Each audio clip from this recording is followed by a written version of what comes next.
ప్రపంచంలోనే అతి పెద్ద గిరిజన జాతర. ఇది కేవలం జాతర మాత్రమే కాదు, అన్యాయానికి వ్యతిరేకంగా నిలిచి పోరాడిన ఇద్దరు వీర వనితల త్యాగ నిరతకి చిహ్నం. వారే సమ్మక్క సారక్క. అసలు ఎవరి సమ్మక్క సారక్కలు? ఇన్ని కోట్లాది మంది చేత పూజలు అందుకోవడానికి కారణం ఏంటి? ఆ విషయాలన్నీ ఈ వీడియోలో తెలుసుకుందాం. ఈ వీడియోని స్కిప్ చేయకుండా పూర్తిగా చూడండి, వివరాలన్నీ మీకే తెలుస్తాయి. ఈ కథ క్రీస్తు శకం 1250 ఏళ్ల ప్రాంతంలో సుమారు 13వ శతాబ్దంలో జరిగింది. ప్రస్తుతం మలుగు జిల్లాలోని మేడారం ప్రాంతంలో జరిగిన కథ ఇది. ఆ ప్రాంతానికి గిరిజన దొర పగిడిద్ద రాజు అనేవారు పాలించేవారు. ఒకరోజు అడవిలో గిరిజన నాయకుడికి ఒక చిన్న పాప పులికి ఎదురుగా కనిపించింది. ఆమె చుట్టూ అద్భుతమైన వెలుగులు కనిపించాయి. ఆమెకు దివ్యశక్తులున్నాయని భావించారు ఆ నాయకుడు. అలా భావించి ఆమెకు సమ్మక్క అనే పేరు పెట్టి ఆమెను పెంచుకున్నారు. ఆమె పెరిగి పెద్దయ్యాక ధైర్యవంతురాలిగా ప్రజల్ని కాపాడే నాయకురాలిగా ఎదిగింది. ఆమె గిరిజన రాజు పగిడిద్ద రాజును పెళ్లి చేసుకుంది. వారికి 3 పిల్లలు పుట్టారు. వీరికి సారలమ్మ, నాగులమ్మ అనే కూతుళ్ళు, అలానే జంపన్న అనే కుమారుడు జన్మించారు. కొన్ని సంవత్సరాల తర్వాత ఆ ప్రాంతానికి భయంకరమైన కరువు వచ్చింది. వర్షాలు పడలేదు, పంటలు పండలేదు. ప్రజలు పాపం ఆకలితో చాలా బాధపడ్డారు.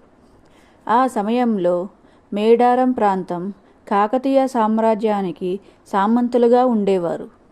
అయితే కరువు ఉన్నా కూడా రాజులు గిరిజనుల నుంచి పన్నులు వసూలు చేయాలని ఒత్తిడి చేశారు. గిరిజనులు ఆ ఒత్తిడిని తట్టుకోలేక వేడుకున్నారు. మేము బతకడానికి కూడా అన్నం లేదు, పన్ను ఎలా కడతాం రాజుగారు అని వారు వేడుకున్నారు. కానీ వారి మాట వినలేదు. తమ ప్రజలు పడుతున్న బాధను చూసి సమ్మక్క అన్యాయానికి ఎదురు నిలబడింది.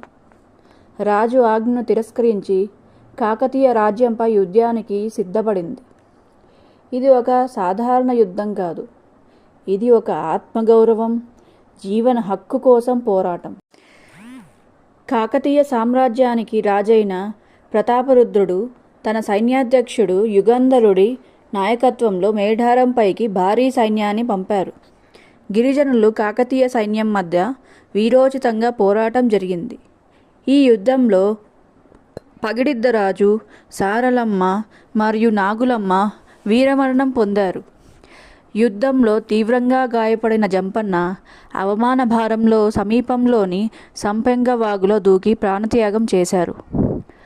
అప్పటి నుండి ఆ వాగు జంపన్న వాగుగా పేరు వచ్చింది. కుటుంబం అంతా మరణించడంతో సమ్మక్క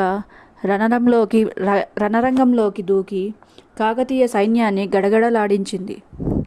ఆమె వీరత్వానికి ప్రతాపరుద్రుడే ఆశ్చర్యపోయాడు. యుద్ధంలో గాయపడిన సమ్మక్క మేడారం అడవిలో వెళ్తూ అదృశ్యమైంది.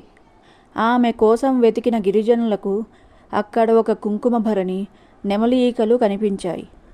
సమ్మక్క దేవతగా మారి కలిసిపోయిందని నమ్మి అప్పటి నుండి ఆ కుంకుమ భరణి సమ్మక్క రూపంగా భావించి సమ్మక్క సారలక్కలను దేవతగా పూజించడం మొదలుపెట్టారు. ఈ జాతర ప్రతి 2 సంవత్సరాలకు ఒకసారి జరుగుతుంది. ఈ జాతర మాఘ శుద్ధ పౌర్ణమి నాడు ప్రారంభించి 4 రోజుల పాటు చేస్తారు. కోట్లాది మంది భక్తులు హాజరవుతారు. భక్తులు తమ బరువుకు సమానంగా బెల్లం సమర్పిస్తారు. ఇది సమ్మక్క సారలక్క యొక్క కథ.